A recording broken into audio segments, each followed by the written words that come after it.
네. 지난 시간에 이어서 이제 계속 예배에 대해서 말씀을 드리도록 하겠습니다. 예배의 의미가 무엇이라고 말씀드렸습니까? 다 잊어버리셨죠? 네, 감사합니다. 하나님이 우리를 그렇게 망각의 동물로 만드셨기 때문에 하나님 창조하신 대로 지금 잘 살아가고 계시는 거예요. 우리의 전 존재를 하나님 앞에 굴복시키는 거다. 모든 것이 하나님으로부터 말미암았고 또 하나님에 의해서 우리가 존재되어지고 하나님에 의해서 살아가지만 지금의 세대는 모든 것이 자기 위주의 삶이 이렇게 되어버렸고 나의 관점에서 모든 것을 이렇게 바라보는 것들이 이렇게 강하게 드러나고 있습니다. 그거는 창세기 처음 아담과 하와가 범죄한 이후로부터 스스로 하나님이 되고자 하는 그 욕망에서부터 일어나는 것이 저희들에게 나타나는 현상이라고 생각이 되어집니다. 그래서 내가 행복한 것, 내가 만족한 것, 내가 유익한 것, 나의 기쁨, 나에게 지금 이것이 얼마나 도움이 되는지에 대해서 늘 우리는 거기에 초점이 맞춰져 있는 사람들입니다. 모든 것이 주관적이죠. 내 중심이에요.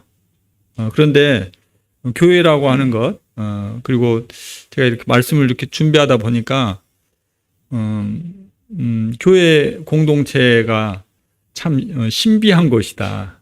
자꾸 하는 이야기가 너를 위해서 살지 말고 다른 사람을 위해서 살라는 거예요. 그래서 교회는 섬기는 곳이잖아요. 다른 사람을 어떻게 하면 세워주고 어떻게 하면 그를 이롭게 하고 어떻게 하면 행복할지에 대해서 늘 고민하고 늘 그런 방향으로 나아가고 늘 그렇게 해야 된다는 거죠. 근데 다른 종교들이나 다른 또 그 명강사들이 있잖아요. 그런 사람들 하는 이야기 들어보면 내가 이렇게 하니까 행복해지더라. 그거예요. 여러분이 이렇게 하면 행복해질 거예요. 이 세상의 삶이 풍요로워지고 즐거워지고 만족스러워질 거예요. 그래서 늘 자기 주관적으로 자기를 이롭게 하는데 초점이 맞춰져 있습니다. 그러나 저희가 하나님을 믿는 사람들로 또 하나님의 은혜로 영원한 생명을 얻은 사람들이라고 하면 이게 이 사고의 전환이 일어나야 될 때고 또 전환된 사고를 따라서 저희들의 삶이 실제로 그와 같이 바뀌어야 될 거라고 생각이 되어집니다. 말씀을 드리기 전에요. 자, 뭐가 보인가요? 네? 자신 있게 말씀하세요. 아빠와 딸. 아빠와 딸인 줄 어떻게 알아요? 삼촌하고 조카를 지어드려.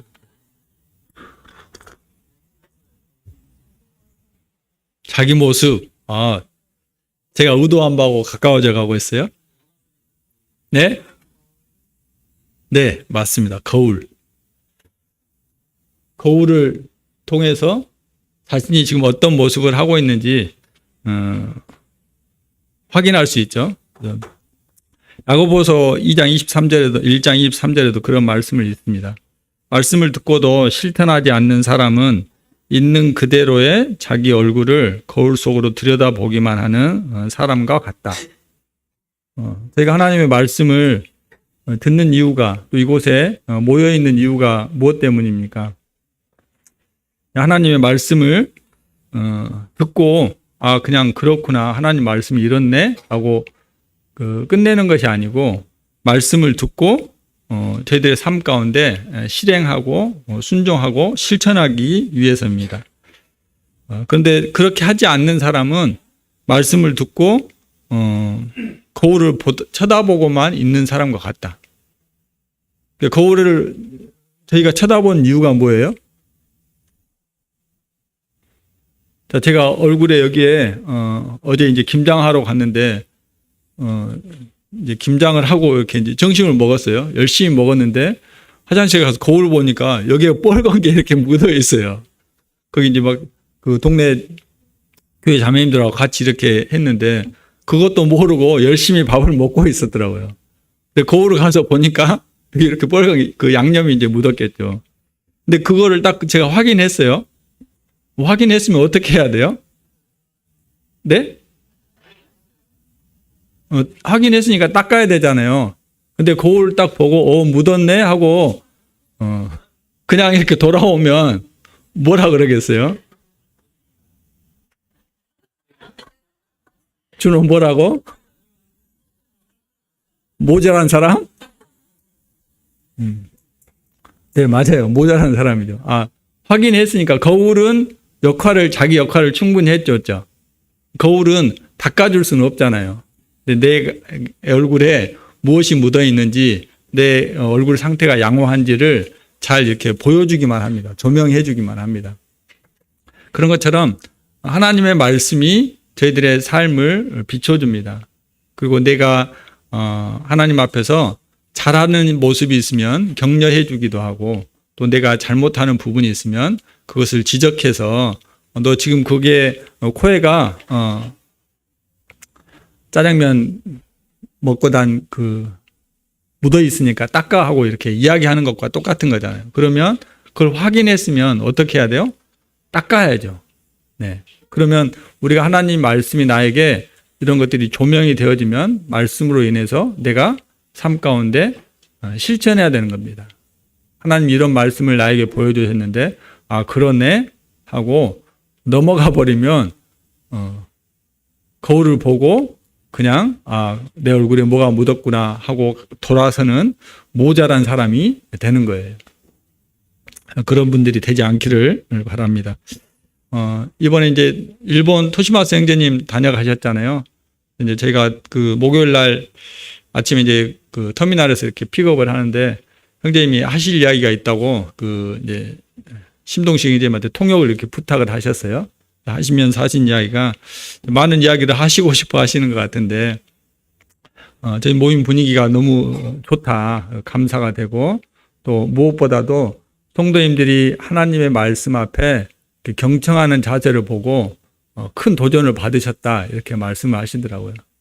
이렇게 자기가 그런 표현 막 하셨잖아요. 제 말씀이 쉽지 않습니다 이런 말씀을 하셨는데, 그럼에도 불구하고 쉽지 않은 말씀을 너무 이렇게 경청해서 듣는 모습이 크게 이렇게 도전이 되었다고 말씀하셨습니다.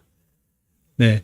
근데 한 가지 제가 이제 그 이야기를 들으면서 생각되어지는 것이 저희가 경청할 수 있는데 경청만 하고 끝나면 안 되잖아요. 네. 경청하고 들은 말씀을 통해서 내 삶 가운데 실행하고 실천하는 것이 참 필요한 부분인 것 같습니다. 네. 예배에 대한 생각을 지난번에도 한번 정리해 보시라고 이렇게 말씀을 드렸습니다. 예배, 히브리어 말로 샤하입니다. 샤하. 그 의미가 풀이 죽게 하다, 또 즉 엎드려서 엎드리다, 굴복하다, 항복하다, 그런 의미가 있습니다. 서두에 말씀드린 것처럼 사람들이 스스로 하나님처럼 되고 싶어 하는 이 욕망 때문에 사람들은 하나님 앞에 굴복하지 않습니다. 엎드리지 않습니다. 그리고 절대 항복하지 않습니다.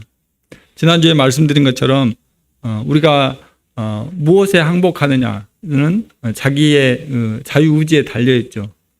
그러나 그 항복한 결과에 대해서는 우리가 자유롭지 못하다.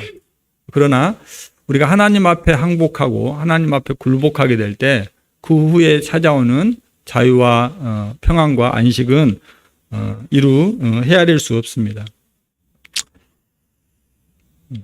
그래서 이 예배하는 거, 근데 이제 저희가 조금 전에 예배를 드렸죠? 그죠? 예배를 드렸습니까? 저희가 뭘 했죠? 조금 전에? 말씀 듣기 전에. 예배를 드렸어요? 네. 우리가, 보통 이제 저희가 만찬 예배를 드린다 이렇게 말씀하잖아요. 그래서 오늘은 좀 실질적인 부분에 있어서 말씀을 드리려고 합니다. 주님의 만찬과 예배의 차이점이 도대체 뭘까? 우리는 항상 이제 예배하면 주님의 떡과 잔에 참여하는 것, 이것만을 이렇게 염두에 두고 그렇게 살아왔습니다. 또 그렇게 인식이 되어져 있는 부분이 많이 있습니다. 근데 지난 시간에 말씀드렸던 것처럼 예배는 우리의 삶 자체라는 것입니다. 우리는 예배자로 창조가 되었고 또 예배자로 살기 위해서 살 수 있도록 하나님께서 우리에게 제사함이라고 하는 큰 선물을 주셨고 그것을 저희가 은혜로 받게 될 때 영생을 얻게 되었습니다.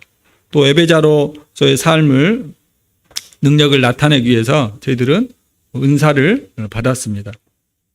그리고 부르신 곳에서 하나님의 사역을 감당하면서 교회를 세워가고 있습니다. 예배는 넓은 의미예요. 큰 의미예요. 하나님을 기쁘게 하고 하나님과 동행하고 하나님을 만족시켜드리고 하나님의 주권적인 권위 앞에 자신의 모든 것을 내어 맡기는 것, 이것이 예배입니다. 그러면 만찬은 뭘까요? 우리가 조금 전에 했던 만찬 예배, 주일 예배는 무엇을 의미하는 것일까요?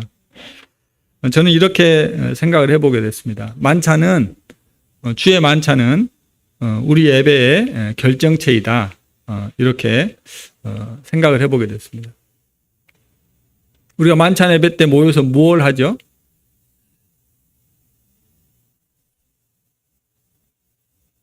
네? 편안하게 주무시는가요? 네, 떡과 잔을 나눕니다. 네. 또 뭘 하셔요?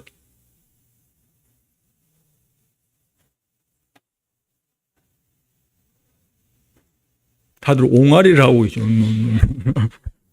알아들을 수 있게 말하실 수 있잖아요.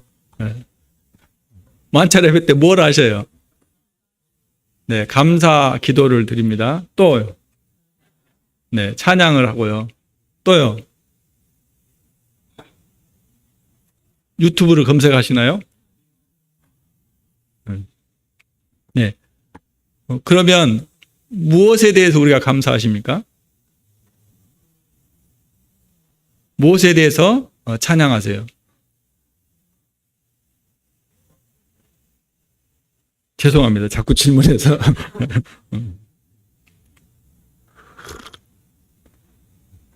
네.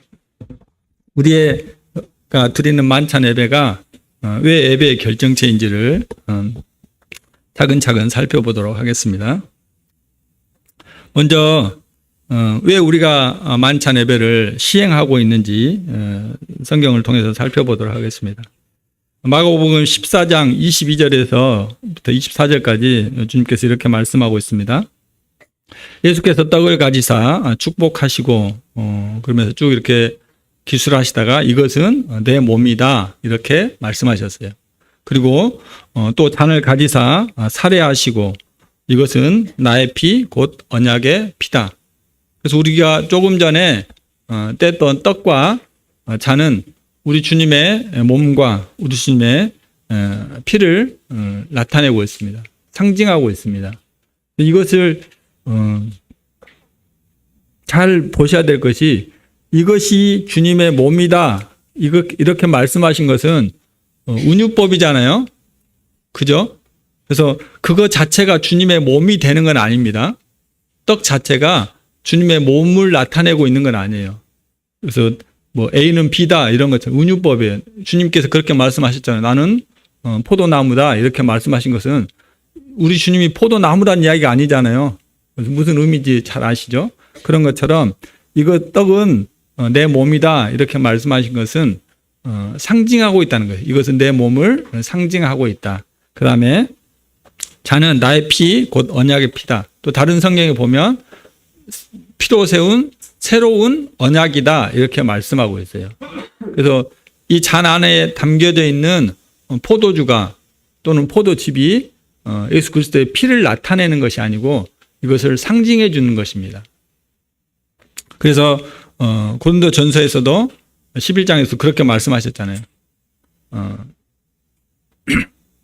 너희가 이 떡을 먹으며 이 잔을 마실 때마다 주님의 오심을 기억하고 기념하라고 이렇게 말씀하고 계시잖아요. 그래서 이것은 상징적인 의미를 말씀하고 있고, 우리 주님께서 이렇게 말씀하셨기 때문에 저희가 떡과 잔을 놓고 우리 주님을 매주일 기념하고 있는 것입니다.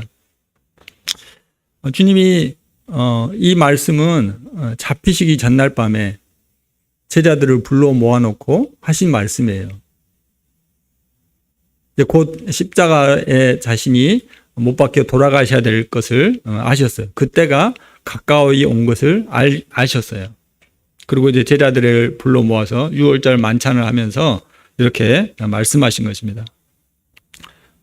키포인트는 뭐냐면 나를 기념하고 나를 기억해 달라는 거예요. 주님이 저희들에게 사랑하는 제자들에게 당부하신 것이 내가 이제 곧 죽게 될 건데 나를 잊지 말고 이 떡과 잔을 보면서 나를 기억해 달라는 것입니다. 기억이라고 하는 것은 그런 경험이 있으시죠? 내 생일이 됐는데 생각지도 못한 사람이 선물을 딱 보내왔어요. 기분이 어때요? 네, 기분 좋죠? 네. 왜 선물 받아서 좋아요? 네? 네, 나를 기억해줘서 고마운 거 아니에요? 좋은 거 아니에요? 네, 나의 존재가 잊혀지지 않고, 근데 요즘 카카오톡이 있어가지고, 별로 안 좋은 것 같아요. 어쨌든, 누군가가 나를 기억해 준다고 하는 것은, 참 사람을 행복하게 하고, 감사하게 하는 것 같아요.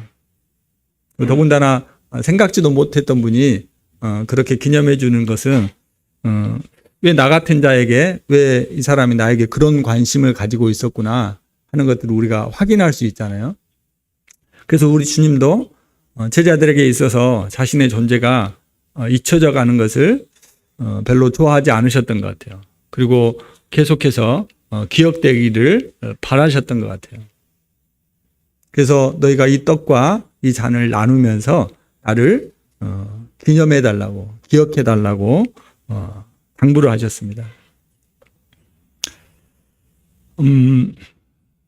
이 말씀을 따라서, 그리고 이제 고린도 전서에서는 우리 주님이 제정해 주신 이 말씀을 따라서 사도 바울이 저희들이 잘 알고 있는 말씀을 따라서 고린도서 11장에서 이야기하잖아요. 그래서 이것을 주님께서 제정하셨고 제자들이 실행했다 이렇게 이야기하고 있습니다. 뭐 같아요? 공작? 공사장?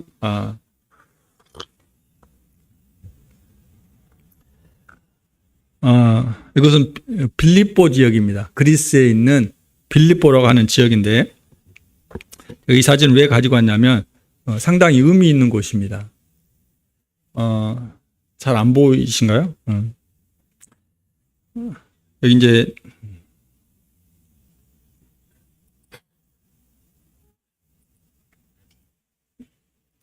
요거는 그냥 지붕이고요. 여기 바닥, 이 바닥이 빌립보 교회터예요.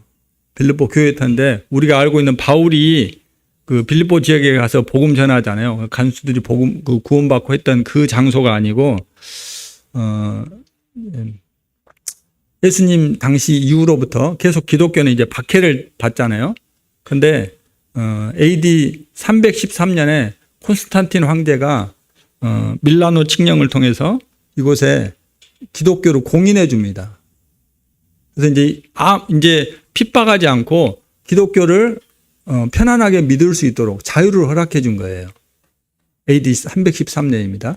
그때 최초로 세워진 교회가 바로 이곳이에요. 빌립보 지역에 314년에 교회라고 하는 건물, 에베당이라고 하는 건물이 최초로 들어선 것이 이 빌립보 지역에 있었습니다. 상당히 성도들에게 의미 있는 곳이고 마음에 큰 기쁨과 설레임을 줬던 곳일 것 같아요. 왜 그러냐면 핍박을 당하던 시대였기 때문에 지하에서 숨어서 그들은 예배를 드리고 모임을 가졌습니다. 근데 이제 국가적으로 이것을 공인해 줬어요. 그리고 자유롭게 이제 모일 수 있도록 허락해 줬습니다. 이제 마음껏 찬양할 수 있고 마음껏 전도할 수 있어요. 마음껏 주님을 예배할 수 있게 됐어요. 그래서 그들에게 얼마나 이 희열과 기쁨이 있었을지를 사실 제가 경험해 보지 않았기 때문에 잘 알 수 없지만 그때 성도들의 마음의 감정을 대입해 보면 너무나 큰 희열의 장소였을 것 같아요. 그래서 이제 여기 교회는 그렇게 뭐 표현이 돼 있어요. 바울에게 바친다 이런 의미로 표현이 돼 있어요. 그때 당시에 이제 그 목회를 하셨던 분이. 근데 바울이 왜 그냥 빌립보 지역에 와서 복음을 처음 전했잖아요. 그래서 바울에게 바쳐지는 교회이다 하고 이렇게 지어놓은 건데 이 바닥에 새겨져 있는 모자이크들이 상당히 의미가 있습니다. 제가 확대를 해서 보여드릴게요. 형체가 좀 보이신가요? 네, 제가 그림을 잘 못 그리는데 이렇게 뭐 같아요? 네? 나무? 네네네. 컵처럼 보이죠? 네. 성찬할 때 사용했던 잔의 모양을 모자이크로 이 타일 아시죠? 네, 타일로 다 쪼개가지고 모자이크화 해놓은 거예요. 근데 지금 이 옆에 보시면 이런 문양들이 있죠? 이렇게 잔 모양들이 이게 그 다 성찬의 잔들을 나타낸다고 해요. 여기 이 바닥에 그런 그림들이 줄비에 있어요. 근데 사실 그 가이드분이 그냥 이렇게 저희들은 상당히 중요하잖아요. 근데 이분은 별로 중요하게 여기지 않은 것 같은지. 자, 이게 다 성찬에 때 썼던 잔들의 모습이 하고 이렇게 그냥 지나가시더라고요. 그 모자이크가 여러 가지 있는데, 확인하기가 좀 어려웠어요. 근데 제가 좀 전에 보여드렸던 이 사진만 이 잔의 모습이 너무 이렇게 선명하게 드러나 있어요. 그래서 제가 정말 깜짝 놀랐어요. 처음 예배당을 지을 때, 저희들도 이 예배당 공사할 때 그냥 아무 의미 없이 이렇게 막 만들지 않잖아요. 필요를 따라서 의미 있는 것을 새기고 또 목적을 두고 이렇게 하잖아요. 근데 왜 그들이 이 모자이크 바닥을 모자이크를 하는 것을 왜 이 성찬하는 이 잔을 갖다 이렇게 놓았을까를 생각해 보면, 우리 주님의 말씀을 따라서 우리 주님이 나를 기념해 달라고 하시는 그 당부와 말씀을 따라서 그렇게 했다고 여겨지는 거예요. 또 한 가지 놀라운 것은 이 빌립보 이 교회에 침대터가 있어요. 이건 주제하고 상관이 없기 때문에 말씀을 안 드리겠습니다만, 근데 교회 건물 안에 침례터가 같이 공존하고 있어요. 그래서 그들이 이 주의 만찬과 침례를 얼마나 귀중하게 여기고 얼마나 귀하게 여겼는지를 실감할 수 있는 그런 장소였어요.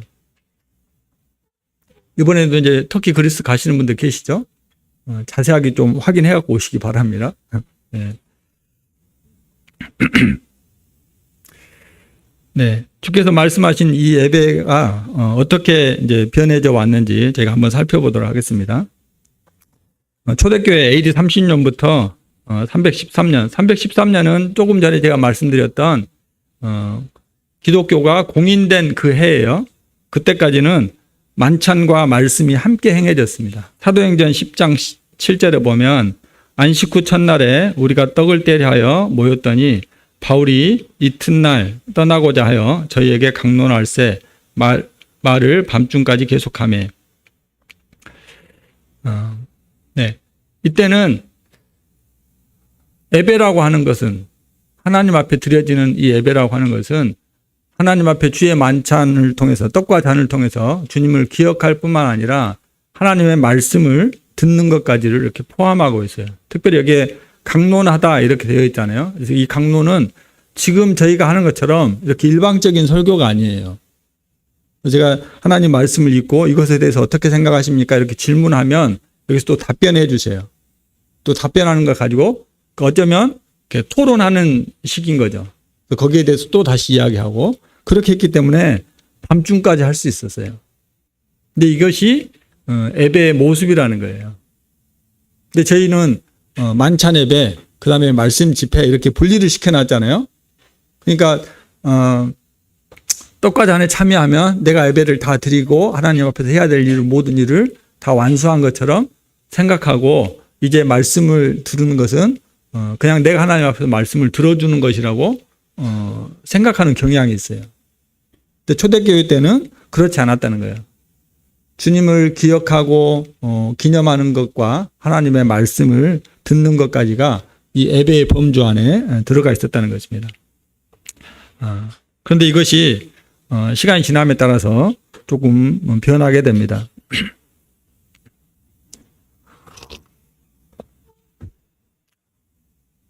네, 중세시대 이제 기독교가 공인이 됐다고 말씀드렸죠. 기독교가 공인이 되면서 이제 교회와 국가가 결탁을 맺게 됐어요. 그리고 이 교회 안에 있는 그때는 안 그랬겠죠. 근데 지도자들, 리더급들이 이제 국가 권력을 앞서게 되는 이런 상황까지 이르게 됩니다. 그리고 이때부터 주님 앞에 드려지는 이 만찬이 의식화되기 시작했어요. 그래서 이것을 그냥 우리가 드리는 예배 이렇게 하기는 너무 약하니까 성만찬, 굉장히 거룩한 것으로 이렇게 하기 시작한 겁니다. 그래서 성만찬이라고 하는 의미를 여기다 갖다 붙인 거예요. 자, 생각해 보십시오. 그리스도인들이 드리는 모든 삶의 행동들이 주님을 위해서 하는 것이면 그것이 거룩한 것입니까? 하찮은 것입니까? 네? 거룩한 거잖아요. 네. 제가 타일 붙이는 일을 해요. 근데 이것을 주님의 영광을 위해서 타일을 붙였어요. 거룩한 거예요? 별 볼 일 없는 거예요?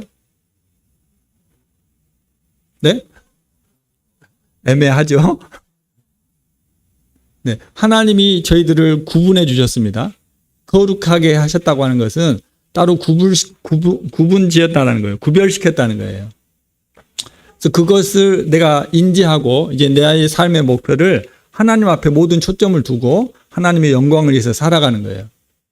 그래서 내가 타일을 붙일 때도 페인트 일을 할 때도 학교에서 아이들을 가르칠 때에도 하나님의 영광을 위해서 내가 우리 영선이제 아버지가 그 코레일에 근무하신 거 아시죠?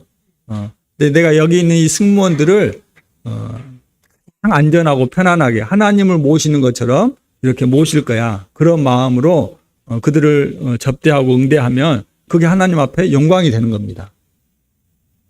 우리의 삶이 그런 마음으로 우리가 주어진 일을 하게 될 때 이것은 거룩한 거예요. 그게 바로 그리스도인들이 드리는 삶의 예배인 것입니다. 자, 그러면 우리가 생활 속에서 하나님의 영광을 위해서 사는 삶과 여기 모여서 만찬을 떼는 거, 떡과 잔을 떼는 거 차이가 뭐가 있겠어요?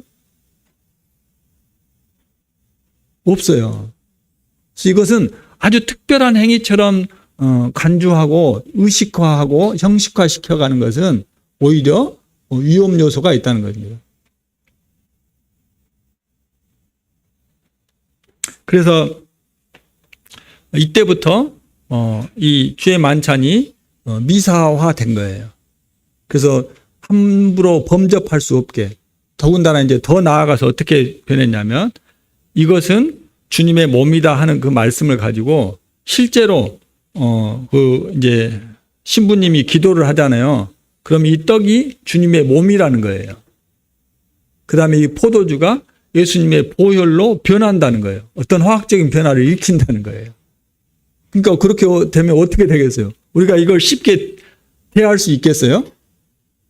못 하잖아요. 그래서 두렵고 떨리는 거죠. 내가 정말 주님의 몸과 주님의 보혈을 이렇게 마시게 된다고? 두려운 마음이 생기게 되는 거죠.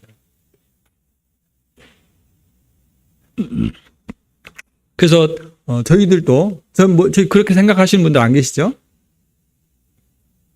제가 누차 말씀드리지만 요거는 상징물입니다.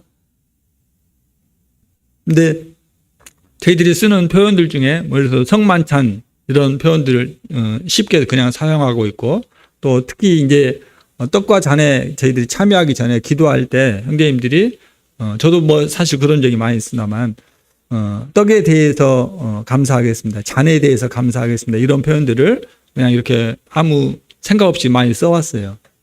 그런데 우리가 떡에 대해서 감사하는 게 아니잖아요. 그죠? 주님을 기억하고 기념하는 것이지 떡 자체, 그 잔 자체에 대해서 감사하는 게 아니에요. 그래서 어쩌면 우리가 이 용어를 사용하는 데 있어서도 조금 더 생각해 가면서 이런 것들을 사용하는 것도 필요한 것 같아요. 그래야 그 다음 세대들이 이것을 받아들일 때 아무런 거부감 없이 이걸 그대로 받아들이면 아까 그런 현상이 생길 수 있어요. 마치 이 떡 자체가 주님의 몸인 것 마냥 이렇게 생각할 수 있는 현상이 생길 수 있다는 거죠. 그래서 가급적이면 떡에 뭐 참여하기 전에 감사 기도를 드리겠습니다, 아니면 감사 기도하신 후에 떡에 참여하겠습니다, 이렇게 표현하시는 것이 더 좋을 것 같아요.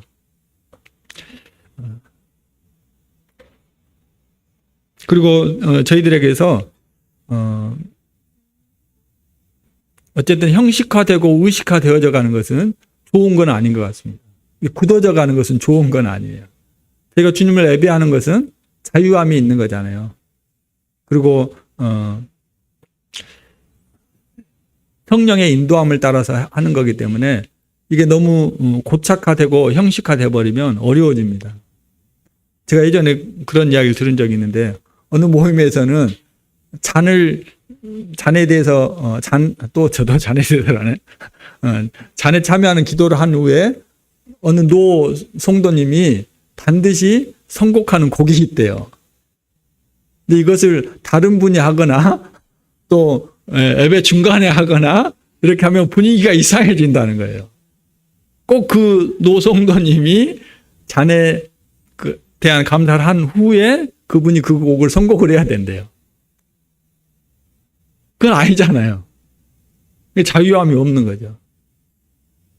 물론 제가 그 모임을 정확하게 방문해서 어떤 상황인지까지 모르지만, 근데 그렇게 항상 그렇게 해져야 된다고 하는 것은, 고정화되고 이렇게 고착화되는 것은 좋은 현상은 아닌 것 같아요. 근데 저희가 드리는 예배가 저희가 뭐 순서를 짜거나 이렇게 하자고 미리 합을 맞추거나 이런 게 아니잖아요. 그러니까 그러다 보면 이게 약간 뭐 타이밍을 놓치거나 못하는 경우가 생길 수도 있어요. 그러나 저희들이 중요하게 생각해야 될 것은 이게 어쨌든 형식화되지 않아야 된다, 고착화되지 않아야 된다. 그 다음에 이제 근세에 와서 그러면 어떻게 변했는지를 살펴보면 1517년은 루터가 종교개혁을 일으켜냅니다. 그때부터 지금까지 왔는데 이제 그 주의 만찬이 성만찬이라는 이름으로 되면서 이게 너무 형식화됐잖아요, 의식화됐잖아요. 거기에 대한 반발이 일어난 거예요. 그래서 만찬을 없애버리고 이제 메시지 위주로 변한 겁니다. 말씀 위주로. 왜 초대교회는 어떻게 했다겠어요? 만찬과 말씀을 전하는 것이 같이 공존했다고 했잖아요. 근데 이 가톨릭에서 만찬만을 강조를 했어요. 그러니까 여기에 대해서 이제 부작용이 생겼잖아요. 그러니까 반대로 이제 만찬을 이렇게 축소시키고 메시지를 높인 거죠. 이렇게 하니까 문제가 생기더라. 그래서 의식화된 이것을 이렇게 빼버리고 이제 말씀 위주로. 그래서 지금 일반 교회에서 대부분 주일 예배 시간에 주로 설교를 많이 하시는 이유가 그것 때문에 그런 거예요. 근데 이제 요즘 근래에 와서는 그 교계 안에서도 우리가 만찬으로 돌아가야 된다, 이것을 자주 해야 된다고 하는 목소리들이 나오고는 있습니다. 저도 군대 있을 때 그 군정 목사님이 계셨거든요. 근데 제가 이분이 만찬을 하는 거 보고 제가 깜짝 놀랐어요. 저는 안 하는 줄 알았어요. 다른 교회는 오직 우리 모임만 하고 있는 줄 알았는데 이분이 이걸 하는 거예요. 제가 너무 깜짝 놀라기도 하고 너무 감사가 됐어요. 저는 군 생활하는 동안은 떡과찬을 참여하기 어려울 거라고 생각했거든요. 근데 그걸 하시면서 그분이 어떤 표현을 하냐면 자기는 이걸 자주 했으면 좋겠대요.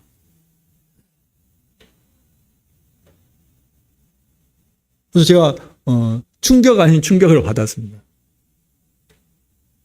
근데 실제로 고린도전서 11장 말씀에도 주님 이걸 자주 하라고 말씀하십니다. 한번 거기를 펴서 보도록 하겠습니다.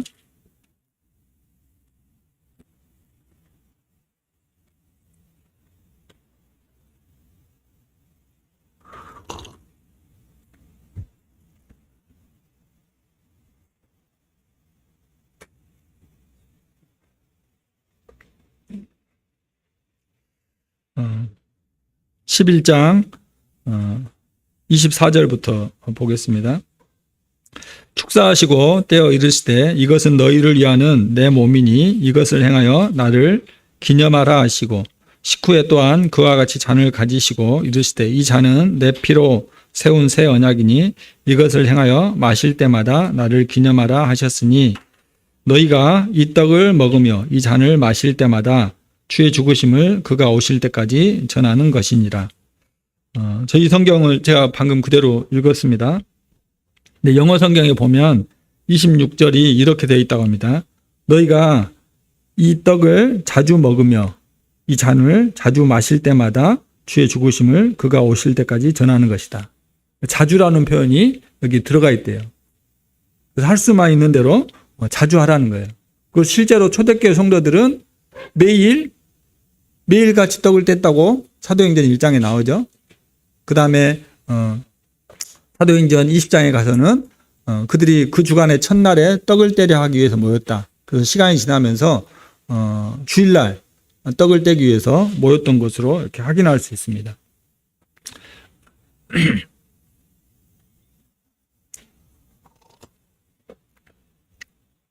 그래서 저희가 어떤 일들을 겪게 되면 거기에 대한 반드시 이렇게 반대 급부가 일어나게 돼요. 반작용이 일어나게 돼요. 이렇게 하니까 이거 안 좋던데 그래서 반대쪽으로 가게 됩니다. 근데 그렇게 하다 보면 또 반대 현상으로 이쪽에 안 좋은 현상들이 일어나게 되죠. 그래서 반드시 우리의 기준이 되고 표준이 되는 성경 말씀이 어떻게 하고 있는지를 저희들이 잘 살피고 그것에 따라 행하는 것이 몹시 필요합니다. 그래서 어떤 일을 하는 데 있어서 실행하는 데 있어서 성경에서 무엇이라고 말씀하고 있는지 이것이 기준이 돼야 돼요. 야, 이렇게 하니까 이거 안 좋아. 자꾸 문제가 생겨. 그러니까 하지 말자. 이게 아니라 그렇게 하는 게 아니라 성경 말씀의 만찬에 대해서 예배에 대해서 어떻게 이야기하고 있는지를 살피고 우리가 그것을 따라서 균형 있게 행하는 것이 필요하다는 것입니다.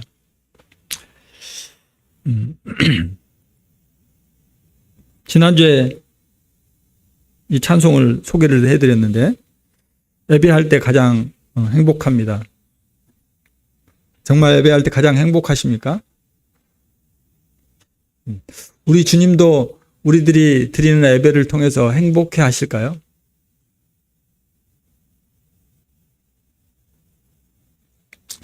숨이 찰 정도로 힘든 순간이 와도 눈물이 쏟아지는 슬픔이 와도 내 평생에 놓을 수 없는 마음속 깊은 곳부터 예배할 때 가장 행복합니다. 예배할 때 가장 행복합니다. 나를 구하고 날 사랑하신 주님께 예배할 때 지금 이 순간이 마지막일지라도 마지막 순간에 나 고백할 노래 내 평생에 놓을 수 없는 마음속 깊은 곳부터 예배할 때 가장 행복합니다. 예배할 때 가장 행복합니다. 나를 구하시고 날 사랑하신 주님께 예배할 때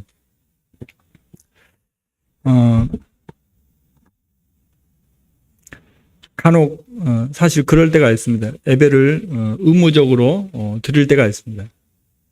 예배가 또 준비가 안 돼서 뭘 가지고 어떻게 감사를 드려야지 이럴 때도 사실이 있습니다. 그래서 그날 와서 쥐어짜기도 하고 또 한 주간에 있었던 주님과의 시간들을 생각해 보기도 합니다. 근데 문득 그런 생각이 들었어요.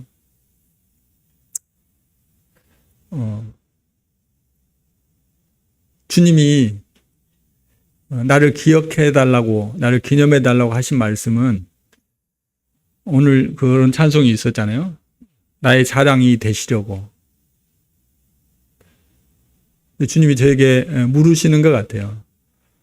너 나에게 대해서 그렇게 자랑할 것이 없냐? 내가 너에게서 그런 정도의 존재밖에 안 되냐? 내 삶 가운데, 너의 삶 가운데 나의 존재가 누구에게 이야기할 수 없을 만큼 부끄러운 존재냐?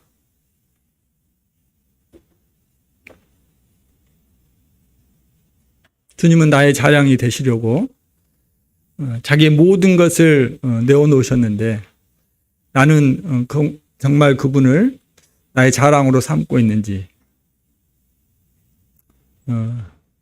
주님이라고 고백하지만 정말 주로 인정하고 있는지, 그런 부끄러운 마음이 들었습니다.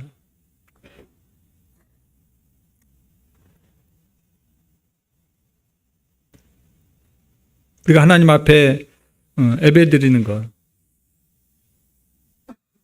그리고 이 찬송의 가사처럼 예배할 때 가장 행복하면 시간 날 때마다 예배해 보세요. 그럼 여러분의 삶이 행복해질 겁니다.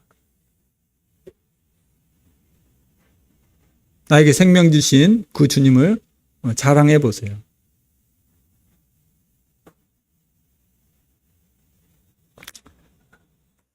제가 잊을 수 없는 예배가 있는데요. 이것도 그리스 가서 드린 예배입니다. 여기는 바울이 미양이라고 하는 곳에 이렇게 머무르게 되잖아요. 거기에 이제 뭐 바울을 기념하는 동굴 교회가 있다고 그래요. 거기에서 이제 그리스 갔을 때 같이 형제자매들 함께 예배를 드렸는데, 제가 이 예배를 잊을 수 없는 것은 특별한 감사가 있어서 그런 게 아니고 여기 이분 때문에 그렇습니다. 이분이 그 저희들을 가이드 하셨던 분이거든요. 가이드 하셨던 분인데 저희들이 드리는 만찬 예배를 보고 이분이 깜짝 놀라셨어요. 성경이 정말 박식하신 분이거든요. 전라도 광주 사람이에요. 저기 사동 사셔요. 사직공원이 있는데 거기 사시던 분인데, 저도 이제 최근에 들었어요. 네, 저희들이 예배 드리는 모습을 보면서 이분이 뒤에서 이렇게 울고 계셨대요. 그래서 이제 한 형제님 가서 물어본 거예요. 왜 우셨어요? 그랬더니 여러분들이 드리는 예배의 모습을 보고 제가 초대교회 성도들이 예배하는 것 같아서 너무 마음에 감동이 되고 감사가 됐다는 거예요. 그리고 자기 이제 그 가이드를 하시니까 얼마나 많은 팀들을 이렇게 만나셨겠어요. 목사님들도 다 이렇게 스마트폰을 갖고 와서 한대요.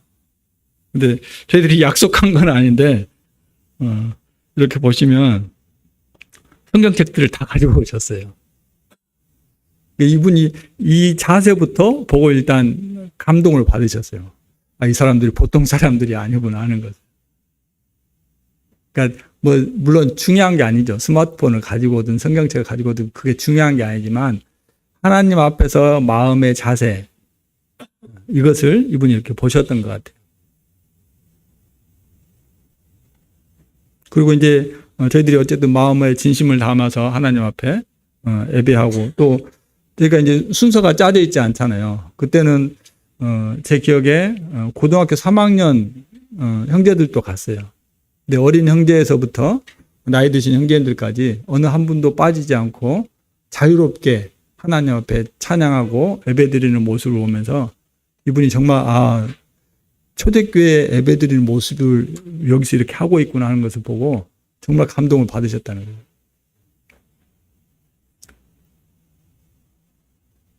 그리고 끝나고 이제 저희가 이때가 이제 저녁 때쯤이었거든요. 해질녘이었는데 끝나고 이제 버스 안에 타고 돌아오는데 뭐 우리가 이렇게 합시다 한 게 아닌데 모든 성도님들이 막 요즘 말로 떼창을 했어요. 함께 찬양을 부르고 이렇게 막 하는 모습을 보면서 이분이 상당히 많은 도전을 받으시고 또 감동이 됐다 이렇게 말씀하시더라고요. 근데 한 가지 걱정이 있으셨대. 무슨 걱정이냐고 물어보니까 이렇게 이제 막 형제님들이 이렇게 감사 참여하시잖아요. 저 자매들도 하면 어떡하지? 이제 집에 가야 될 시간이 가까웠는데 그런 걱정이 드셨대요. 근데 보니까 이 자매들이 다 한가닥 할 자매들로 보이는데 근데 자매님들은 이제 다 이렇게 머리에 표를 쓰고 계셨잖아요. 그리고 입을 열어서 감사 기도하지 않는 모습에 이분이 또 충격을 받으신 거예요.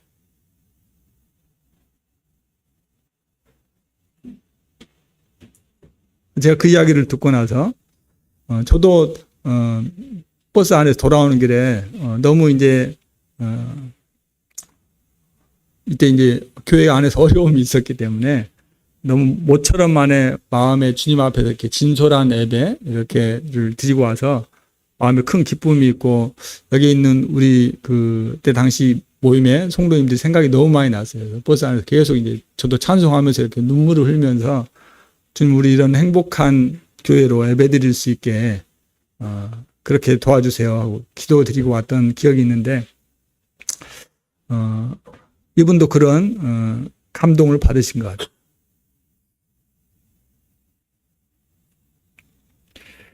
네, 우리가 하나님 앞에 드리는 주의 만찬이 중요한 이유가 뭐가 있겠습니까? 전적으로 하나님께만 모든 것을 집중하는 시간입니다. 다른 사람들을 의식하지 않고. 물론 사실 그런데 잘 안 될 때가 많죠. 저도 그렇습니다. 오직 하나님께만 집중해야 되는데 그렇지 않을 때 사실 많아요. 다른 성도들을 의식해서 하는 경우들도 사실 있습니다. 근데 오직 하나님께만 제가 집중이 되어 있으면 정말 다른 것 놔두고라도 아무것도 부럽지 않잖아요. 그냥 이대로 확 죽어버렸으면 좋겠잖아요. 그럴 만큼 저희들에게 저를 위한 시간이 아님에도 불구하고 하나님 앞에 모든 걸 쏟아 놓았는데 저에게 그런 만족감과 행복을 주는 것입니다. 그리고 오직 하나님 앞에 굴복하고 엎드리는 그런 삶들을, 그런 예배하는 삶을 우리가 연습하는 것입니다. 또 주님의 말씀을 따라서 주께서 나를 기념해 달라고 하는 그 말씀에 따라서 순종하는 거기 때문에 중요한 것입니다. 또 초대교회 성도들이 그렇게 행해왔기 때문에 저희들이 주의 만찬을 중요시 여기는 것입니다. 또 성도들이 함께 자신을 돌아보고 또 주님 앞에서 회복되어지는 그런 시간이 되기 때문에 또 믿지 않는 사람들에게 하나님께로 돌아올 수 있는 기회의 시간이 되기 때문에. 근데 정말 이렇게 되기 위해서는 우리가 하나님 앞에 신령과 진정으로 예배드려야 될 것입니다. 마음을 다해서 예배드려야 될 것입니다.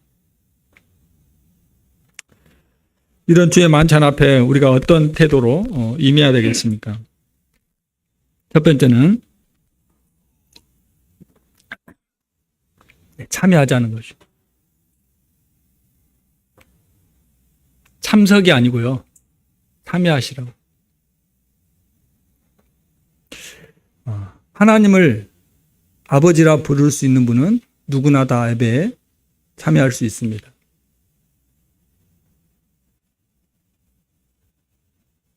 내가 하나님을 아버지라 부르는 이 일에 하나님께서 그걸 거부하지 않는 사람은 누구나 다 예배에 참여하실 수 있습니다. 우리 중에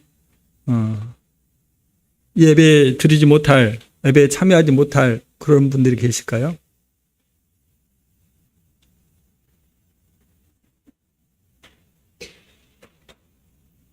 주님이 나를 잊지 말라고, 나를 기억해 달라고 당부하셨어요. 그 당부를 그냥 명령적으로 하신 게 아니고 또 그것을 이루실 수 있도록 저희들에게 생명을 주시려고 자신의 목숨을 내어놓으셨습니다. 우리는 이 예배에 참여하는 사람들이 되어야 될 것입니다.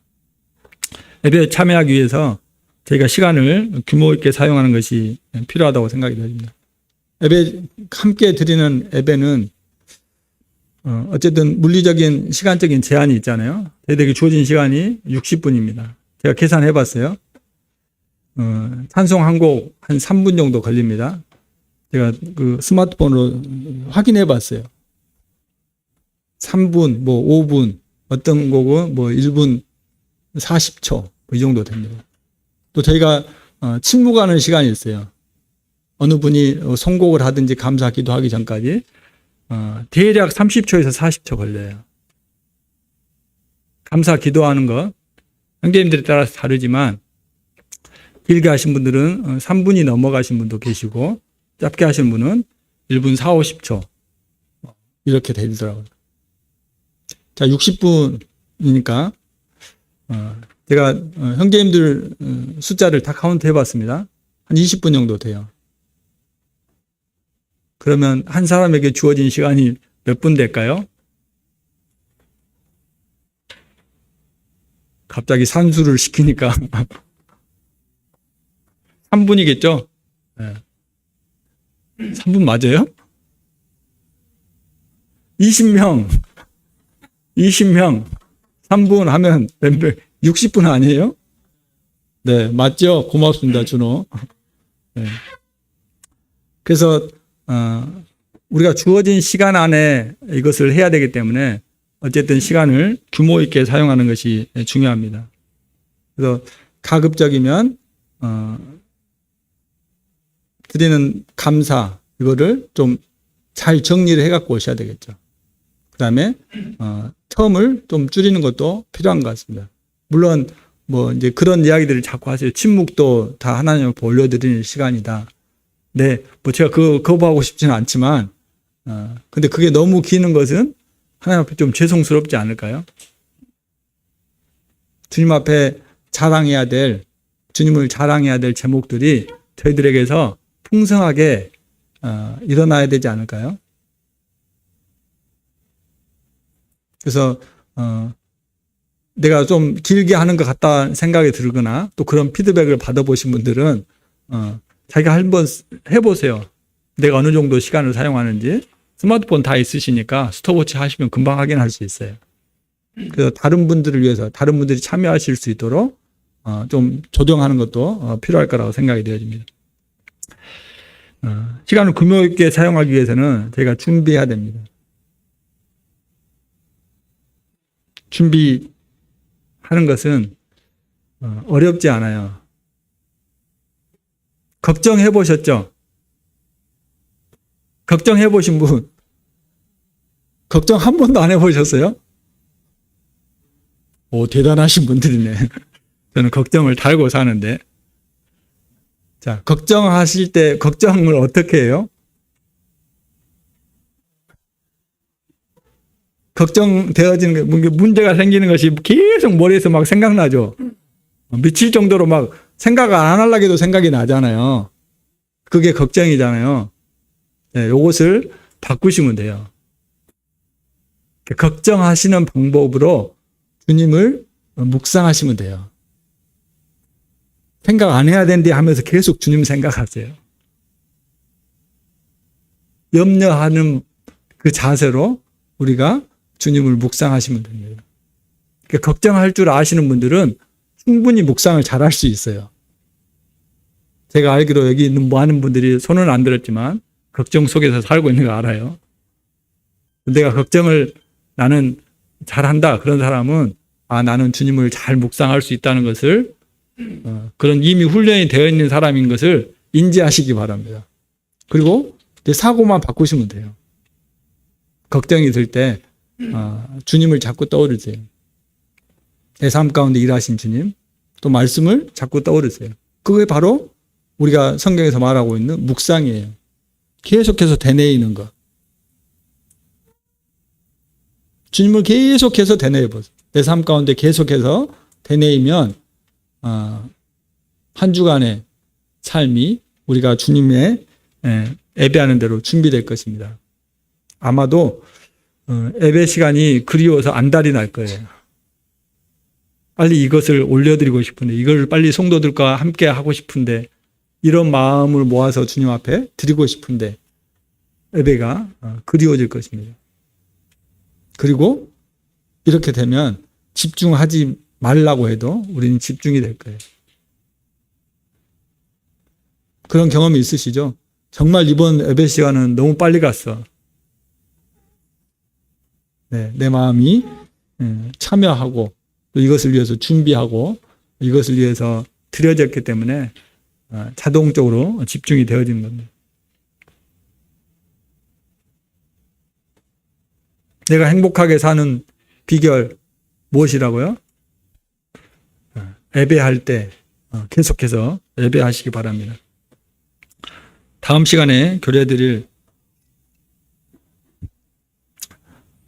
말씀 나눌 교재를 말씀드리고 마치겠습니다.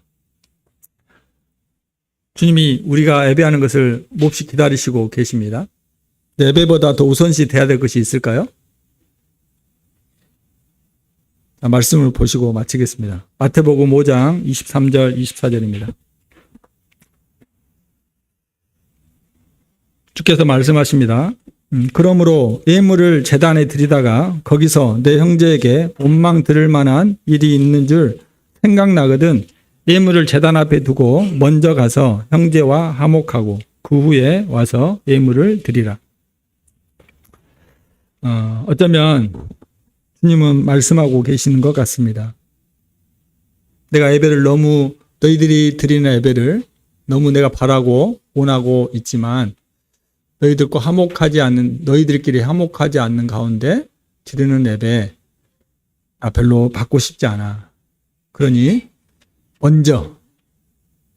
먼저 형제와 화목하고 그리고 그 후에 와서 예물을 드리라는 겁니다. 우리가 하나님 앞에 하나님을 아버지라 부를 수 있는 누구든지 예배에 참여할 수 있다고 말씀드렸습니다. 우리가 참여하기 위해서는 이 일이 선행이 돼야 됩니다. 주님이 다른 것들을 말씀하시지 않았어요. 그 자기를 돌아보는 일에 있어서 내가 떡과 잔에 참여하지 않는 이유에 대해서 주님이 말씀하신 죄를 범한 경우가 아니고서는 우리는 반듯하게 참여해야 됩니다. 참여하도록 노력하라는 거예요. 나 지금 이런 상태니까 참여할 수 없어 이게 아니고 그렇게 참여할 수 있도록 내 자신을 하나님의 말씀에 맡기고 하나님의 말씀에 순종해서 나오라는 겁니다.